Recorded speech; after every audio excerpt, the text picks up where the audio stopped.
Welcome again. आज के हम इस वीडियो में करने वाले हैं एचटेट टीजीटी मैथ्स 2022 का जो पेपर आया था, उसमें कॉमन सेक्शन के अंदर जो मैथ्स आया था वो क्वेश्चंस हम इस वीडियो के अंदर करने वाले हैं। इससे पहले हमने किया है 2021 वाला पेपर, उस वीडियो का लिंक आपको डिस्क्रिप्शन बॉक्स में मिल जाएगा। ये सारे के सारे पेपर आपको रिवाइज करने हैं, जो आपको एचटेट 2023 में बहुत हेल्पफुल रहेगी। ठीक है, स्टार्ट करते हैं from the first question. The average marks obtained by 150 candidate was 35, यानी कि टोटल कैंडिडेट है हमारे पास 150, उनके एवरेज मार्क्स हमें गिवन है 35 है। If the average marks of past candidate was 39 and that of the failed candidate was 15, उनमें से पास्ट जो कैंडिडेट है उनका जो एवरेज है वो कितना है 39 है, फेल्ड का कितना है 15 है। Find the number of candidate who passed the examination, हमें number of candidate find out करने हैं जो एग्जामिनेशन में पास हुए हैं। ठीक है, इस क्वेश्चंस को हम किस तरह से करेंगे, एलिगेशन से। ठीक है, क्योंकि टोटल स्टूडेंट कितने हैं यहाँ पे 150 कैंडिडेट है और उनका जो एवरेज है टोटल स्टूडेंट का 35 है, उनमें से पास्ट कैंडिडेट का 39 है, फील्ड का कितना है 15 है। तो यहाँ पे हम लिख लेते हैं पास और ये फेल का। पास्ट कैंडिडेट का जो एवरेज है वो 39 है, उसका कितना है 15 है। अब टोटल कैंडिडेट का जो एवरेज है वो 35 है, वो हम बीच में रख देते हैं। ठीक है, अब इस तरह से करते हैं हम एलिगेशन के अंदर। ठीक है, बड़ी वाली वैल्यू में से छोटी माइनस करेंगे। 35 में से 15 गया यहाँ पे 20, 39 में से 35 गया 4 आ। ठीक है, यानी कि ये हमारा जो रेशियो है ये आ गया 20:4, दैट इज 5:1, यानी कि टोटल जो स्टूडेंट हो गए वो यहाँ पे कितने हो गए 6 हो गए। टोटल स्टूडेंट यहाँ पे कितने हो गए 6 हो गए। ठीक है, लेकिन हमें कितने गिवन है 150, टोटल कितने गिवन है हमें, टोटल स्टूडेंट्स 150 है और यहाँ पे जो रेशियो आया है वो टोटल का वो कितना आया है 6 आया है। तो एक का जो रेशियो है वो किसके इक्वल हो गया 150/6, दैट इज 25। ठीक है, ये 1 रेशो किसके इक्वल है 25 के। तो हमें पास्ट कैंडिडेट बताने हैं, ये हमारे पास्ट है। ठीक है, तो ये 5:1 आ गया था, तो यहाँ पे पास्ट कैंडिडेट 25 इंटू में 5 125, 1 इंटू में 25, ये क्या आ जाते फेल कैंडिडेट। हमसे पास कैंडिडेट पूछे गए थे, वो कितने आगे 125। कौन सा ऑप्शन राइट हो गया हमारा, सेकंड वाला। ठीक है, एक बार फिर से देखो, इसमें पास और फेल्ड कैंडिडेट का एवरेज मार्क्स हमें गिवन था और टोटल स्टूडेंट का भी एवरेज मार्क्स हमें गिवन था। We have to find out number of candidate who pass the examination, जो एग्जामिनेशन को पास करते हैं। तो यहाँ पे पास और फेल लिख लिया। पास कैंडिडेट कितने थे 39 है उनका एवरेज, इनका कितना था 15, टोटल स्टूडेंट का कितना था यहाँ पे 35। फिर इसको एलिगेशन मिक्सचर से करेंगे तो 30 बड़ी वाली वैल्यू से छोटी माइनस करेंगे तो 20, 39 में से 35 4 आ गया, यानी कि 5:1 आ गया यहाँ पे। तो टोटल कितना हो गया यहाँ पे 6, टोटल स्टूडेंट कितने थे 150, तो एक रेशियो किसके इक्वल आ गया 25 पे। हमें पास्ट कैंडिडेट बताने हैं, ये कितने हैं 5 है, तो 25 को 5 से मल्टीप्लाई करेंगे तो 125, 1 को किससे करेंगे 25 से, तो कितना आ गया 25 फेल्ड कैंडिडेट। ये था फर्स्ट क्वेश्चन। सेकंड देखो, a⁴x b के इक्वल है, b⁴y c के इक्वल है, c⁴z a के इक्वल है। Then what is the value of xyz, हमें xyz की वैल्यू यहाँ पे फाइंड आउट करनी है। ठीक है, तो हम क्या कर देते हैं, a⁴x इक्वल टू b है, b⁴y इक्वल टू c है, c⁴z इक्वल टू a है। इन तीनों को हम मल्टीप्लाई कर देते हैं। ठीक है, मल्टीप्लाई करेंगे तो लेफ्ट हैंड साइड लेफ्ट के साथ मल्टीप्लाई। ठीक है, और यहाँ पे a b c, यहाँ पे क्या हो जाएगा a b c। अगर मैं यहां से किसकी वैल्यू निकालूं, अगर मैं इन दोनों की मल्टीप्लाई कर दूं, a⁴x इंटू में b⁴y और उधर क्या हो जाएगा b इंटू में c।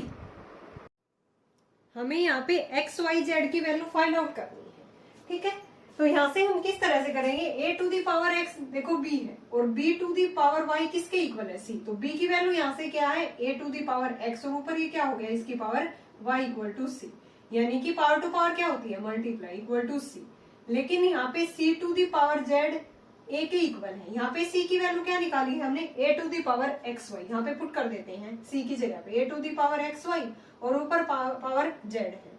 पावर टू पावर क्या हो जाएगी, मल्टीप्लाई, इधर क्या है a, दोनों तरफ बेस सेम है तो पावर को इक्वेट करेंगे तो x y z किसके इक्वल आ गया, 1 के। कौन सा ऑप्शन राइट हो जाएगा हमारा, सेकंड वाला। एक बार फिर से देखो, a to the power x b था, b to the power c y equal to c था, c to the power z a के इक्वल था। फिर हमने यहाँ से क्या किया, एक ये रिलेशन लेके चले। अगर हम डायरेक्ट मल्टीप्लाई कर रहे हैं तो यहाँ पे a b c ऊपर x y z अलग अलग पावर है।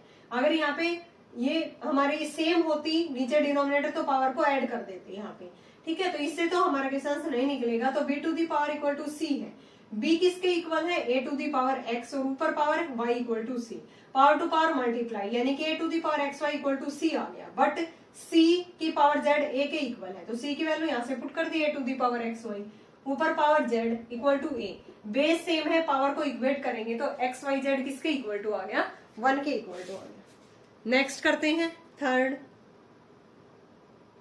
Find the smallest perfect square number which is exactly divisible by 4, 5, 6, 15 and 18। हमें ये बताना है कि वो स्मॉलेस्ट परफेक्ट स्क्वायर नंबर बताओ जो इनसे क्या हो, इन सारे नंबर से डिविजिबल हो। तो हम क्या निकालेंगे, इन सारे नंबर्स का एलसीएम निकालेंगे। वहां से हमें पता चल जाएगा कि किस नंबर, वो कौन सा स्मॉलेस्ट नंबर होगा वहां पे परफेक्ट स्क्वायर जो बनेगा, ठीक है। तो 4, 5, 6, 15, 18 यहां से हम निकालेंगे 2 पे, 2 2 जा 5, 3, 15, 9, ये 1, 5, 3, 15, 9। अब 3 से करते हैं 1, 5, 1, 5, 3, 1, 5, 1, 5, 1। अब 5 से करेंगे, ठीक है। तो ये देखो, ये पेयर में आ गए, ये भी पेयर में आ गए, एक नंबर अकेला रह गया यहाँ पे। तो ये कितना आ गया इसका एलसीएम, 180, ठीक है। इसको हम किससे मल्टीप्लाई कर दें, अगर ये 5 पेयर में नहीं है यहाँ पे, ठीक है। स्क्वायर करने के लिए हम क्या करते हैं, परफेक्ट स्क्वायर के लिए पेयर लेके चलते हैं। ये भी पेयर में है, ये भी पेयर में, ये पेयर में नहीं है, इसको 5 से मल्टीप्लाई करेंगे तो वो जो परफेक्ट स्क्वायर नंबर है वो कितना आ गया, 900। और किससे हम मल्टीप्लाई करेंगे तो ये नंबर आ जाता, ठीक है। अब इसने परफेक्ट स्क्वायर नंबर पूछा है तो वो क्या आ गया यहाँ पे 900। डायरेक्ट हमने इसका एलसीएम फाइंड आउट किया है। एक पेयर रह गया जो ओनली सिंगल था, ठीक है, उससे मल्टीप्लाई किया तो ये क्या बन गया, ये परफेक्ट स्क्वायर। नेक्स्ट देखो, what is the value of √5। √5 की पावर -5/2 है, इंटू में √5 की पावर -3/2 है। तो इसका क्या मतलब है, 5 की पावर 1/2 और ऊपर पावर क्या है इसकी -5/2। ऐसे ही यहाँ पे 5 की पावर 1/2 ऊपर पावर क्या है -3/2। पावर टू पावर क्या होती है, मल्टीप्लाई, यानी कि -5/4, यहाँ पे -3/4। अब बेस सेम है ना, पावर को ऐड करेंगे तो 5 की पावर -5/4 -3/4, यानी कि 5 की पावर -8/4, दैट इज 5 की पावर -2। इसको लिख सकते हैं 1/5 की power 2, that is 1/25 is the right answer. कौन सा ऑप्शन राइट है हमारा, फर्स्ट वन, 1/5 का स्क्वायर। पहले हमने 5 की पावर √5 था तो 5 की पावर 1/2 लिख दिया, फिर पावर टू पावर मल्टीप्लाई किया तो यहाँ पे कितना आ गया 1/25। नेक्स्ट करते हैं fifth, a sum of money doubles itself in 15 years at compound interest. In how many years it will become 8 times at the same compound interest rate? यानी कि कोई भी जो मनी है वो डबल हो जाती है 15 इयर्स के अंदर, वही सेम मनी 8 इयर्स के अंदर कितनी हो जाएगी, 8 टाइम्स कितने इयर्स में हो जाएगी। ये हमें यहाँ पे इन how many years it will become 8 times at the same compound interest rate. Same compound interest rate से वही मनी 8 टाइम्स कितने इयर्स में होगी, कि एक जो मतलब कि कोई भी जो सम है वो डबल हो जाता है 15 इयर्स में, तो 8 टाइम्स होने में उसको कितना टाइम लगेगा, ये हमें फाइंड आउट करना है। यानी कि कोई भी जैसे मनी है, यानी कि एक है वो डबल हो गई, ठीक है, 15 इयर्स के अंदर। अब ये हमें बताना है कि वो 8 टाइम्स कितने इयर्स के अंदर होगी। यानी कि इसको हम क्या लिख सकते हैं, 2 की पावर 1 है, इसको क्या लिख सकते हैं 2 की पावर 3 है, इसको 2 की पावर 0। तो यहां से देखो 0 से 1 पावर होने में कितना टाइम लगा है, 15 इयर्स, यानी कि 15 इयर्स लगे हैं। तो यहाँ से 0 से 3 होने में इसकी पावर क्या होनी चाहिए, 2 की पावर 3 होगा तभी तो 8 आएगा, 8 टाइम्स ही पूछा है। तो 0 से 3 पावर होने में कितना टाइम लगेगा, 15 इंटू में 3 दैट इज 45 ईयर्स। ये ट्रिक है डायरेक्ट। तो कौन सा ऑप्शन राइट हो जाएगा, डी वाला 45 ईयर्स। एक बार फिर से देखो, कोई भी जो मनी है वो डबल हो जाती है। हम यहाँ से 1 से लेके चल पड़ते हैं क्योंकि इससे डायरेक्ट हम मल्टीप्लाई कर देते हैं, डबल ट्रिपल 8 टाइम्स जो भी है। तो 1 से कोई भी मनी ट्वाइस होगी 15 ईयर्स के अंदर। फिर हमें ये बतानी है कि वो 8 टाइम्स हो जाती है कितने ईयर्स के अंदर। तो इसको हमने 2 की पावर 3 लिख दिया, इसको 2 की पावर 1, इसको 2 की पावर 0, यानी कि 0 से 1 पावर होने में 15 साल लग गई। ठीक है, अब हमें 0 से 3 पावर लेके आनी है, यानी कि 2 की पावर 3 8 टाइम्स दे रखा है हमें। तो 0 से 3 पावर होने में कितना टाइम लगेगा, ये आएगा यहाँ पे 15 इंटू में 3 45 ईयर्स। नेक्स्ट देखो, if 25 man can reap a crop in 60 days, यानी कि 25 जो आदमी है वो किसी भी फसल को काटते हैं 60 दिनों के अंदर, then in how many days will 10 man reap the crop, यानी कि 10 मैन कितने दिनों के अंदर उस फसल को काटेंगे। We have to find out.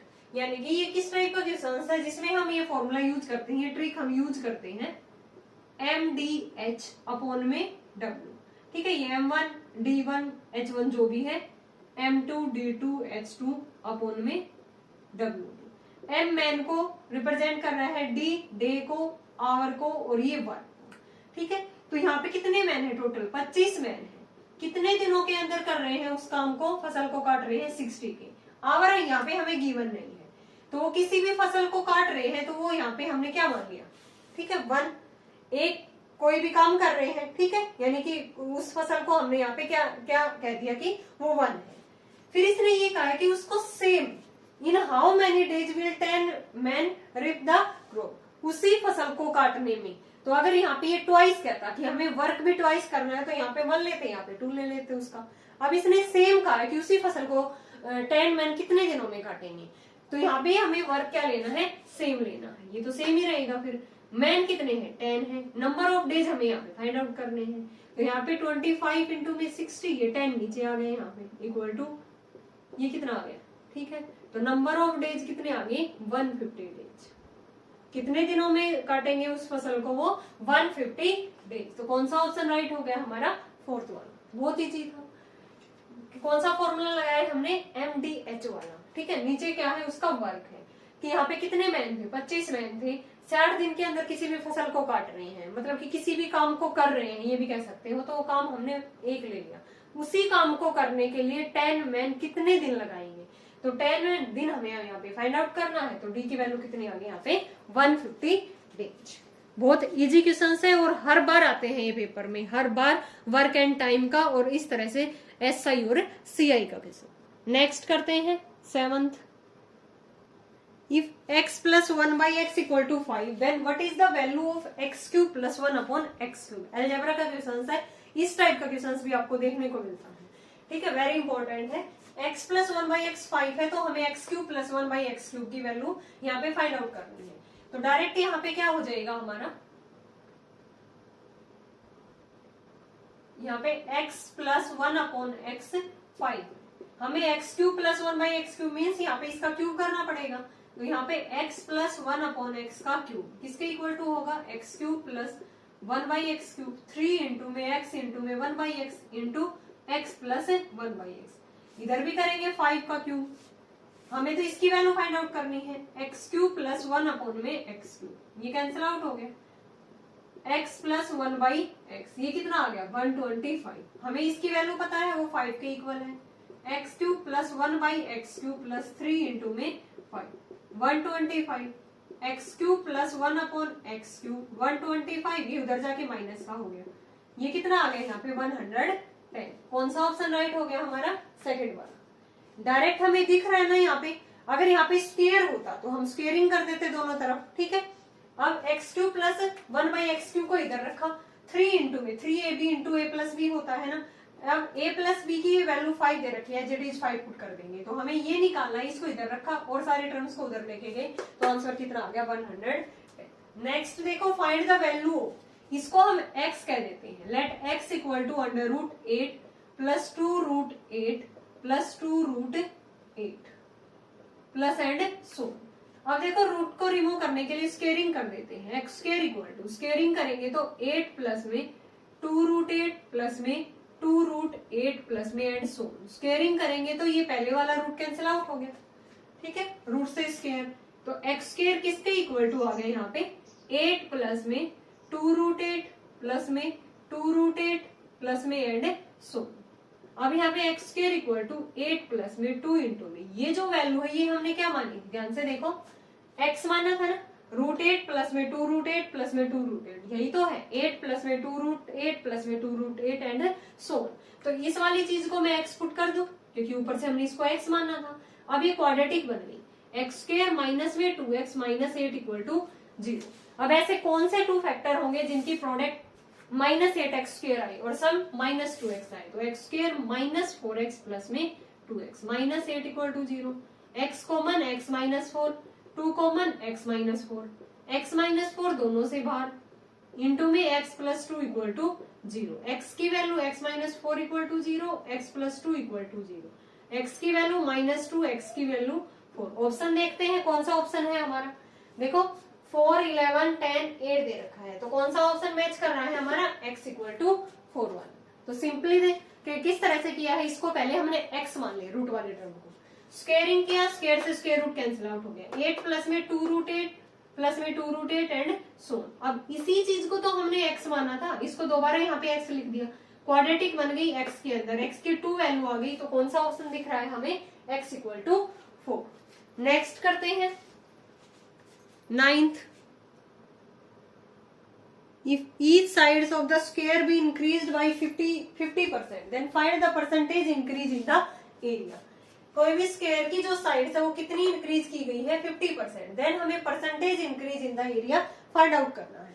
जैसे कोई भी एक स्क्वायर है, ठीक है, इसकी साइड्स हमें कितनी दे दी इसने, ए दे दी, ठीक है, तो इसका एरिया क्या हो गया ए स्क्वायर। अब इसने ये कहा है कि 50% इंक्रीज होगा, मान लो कि पहले वो 100 था, अब कितना इंक्रीज हो गया 150, रेशो कितना आ गया यहाँ पे 2:3, रेशो कितना आ गया यहाँ पे 2:3। अब हमें क्या करना है एरिया, तो एरिया में तो क्या करते हैं इसका स्क्वायर करेंगे, तो एरिया क्या हो जाएगा इसका स्क्वायर करेंगे तो 4:9 आ गया, यानी कि अब हमें percentage increase in the area निकालना है, ठीक है। तो ये 4 से ये वैल्यू अब कितनी हो गई 9 हो गई, ठीक है, इनके बीच का जो डिफरेंस है वो कितना है 5, और वो पहले ही वैल्यू कितनी थी ओरिजिनल 4 इंटू में 100, तो ये 25 और ये कितना आ गया 125% क्या हो गया वो एरिया इंक्रीज हो गया, ठीक है। या ये कह सकते हो 50% है तो 50/100 है, ठीक है, यानी 1 से 2 इंक्रीज हुआ तो प्लस करेंगे, यानी कि 2 से अब ये वैल्यू कितनी हो गई 3, स्क्वायर करेंगे तो 4 से 9 हो जाएगी। इस तरह से भी हम यहाँ पे कर सकते हैं। और वैसे भी कोई चीज अपने आप पे 100% है तो 50% इंक्रीज हुआ तो 150 हो गया, रेशो कितना आ गया 2:3 आ गया, ठीक है। अब एरिया का इंक्रीज परसेंटेज हमें यहाँ पे फाइंड आउट करना था, तो एरिया क्या होता है साइड का स्क्वायर, ठीक है, तो इसका स्क्वायर करेंगे इसका स्क्वायर, तो 4 से 9 हो गया, तो डिफरेंस 5 हो गया, कितने के ऊपर 4 के ऊपर जो ओरिजिनल वैल्यू थी, 5/4 इंटू में परसेंटेज के लिए 100, तो ये कितना परसेंट इंक्रीज होगा एरिया 125%, ठीक है। अगर यहाँ पे ये डिक्रीज कर देता तो इसमें से ये वैल्यू हम माइनस कर देते, फिर 2 से 1 हो जाता, अब ये 2 से 3 हो। लास्ट क्वेश्चन देखो, by selling A commodity for ₹72,000 a person made a profit of 20%, यानी कि किसी चीज के बेचने पे उसको इतना प्रॉफिट परसेंट होता है 20%। What was the cost price of that commodity, हमें कॉस्ट प्राइस उसका फाइंड आउट करना है। तो यहाँ पे हम क्या करेंगे, प्रॉफिट हमें 20% का हो रहा है, तो पहले कोई चीज 100 की थी अब वो 120, ठीक है, प्रॉफिट हो गया उसको। अब क्या हो गया, कॉस्ट प्राइस हमें उसका फाइंड आउट करना है, तो उसने ये चीज इतने रुपए की बेची, यानी कि 120 की जो वैल्यू है वो 72,000 है, ठीक है। तो एक की वैल्यू क्या हो जाएगी 72,000 डिवाइड बाई 120। कोई भी चीज अपने आप में 100 होती है, कॉस्ट प्राइस हमने 100 मान लिया, ठीक है, 100 की वैल्यू क्या हो जाएगी इंटू में 100, ठीक है। तो यहां से कितना आ गया यहाँ पे 600, और यहां से कितना आ गया हमारा 60,000, ठीक है। कौन सा ऑप्शन राइट हो गया हमारा फर्स्ट वाला, 4 0 आ गए ना यहाँ पे, तो 60,000। एक बार फिर से देखो, किसी चीज के बेचने पे 72,000 रुपए की बेची गई है, उसके अंदर प्रॉफिट कितना हुआ था 120%। मतलब कि कोई भी चीज 100% है तो 120 है, 120 की वैल्यू 72,000 है, तो एक की वैल्यू कितनी हो गई यहाँ पे 600 हो गई। हमें टोटल कोई भी चीज 100 होती है तो 100 की वैल्यू बतानी थी, तो 600 इंटू में 100 कितना आ गया 60,000। First option is the right, first option is the right answer. Okay guys, ये था हमारा पेपर 2022 वाला जो लास्ट ईयर आया था एचटेट का। उसमें कॉमन सेक्शन के अंदर 10 नंबर का मैथ्स आता है, वो 10 क्वेश्चंस हमने इस वीडियो के अंदर किए हैं। आई होप आपको ये 10 क्वेश्चंस क्लियर होंगे। अगर फिर भी आपको इन क्वेश्चंस में डाउट है किसी भी सेक्शन के अंदर, ठीक है, तो आप कमेंट करके पूछ सकते हो। आज से ये हमारा टीजीटी वाला सेक्शन कंप्लीट हो गया। कल से हम वीडियो बनाएंगे पीजीटी वाले, पीजीटी जो जनरल मैथ्स आता है एचटेट 2017 से लेकर एचटेट 2022 तक। Okay guys, thanks everyone.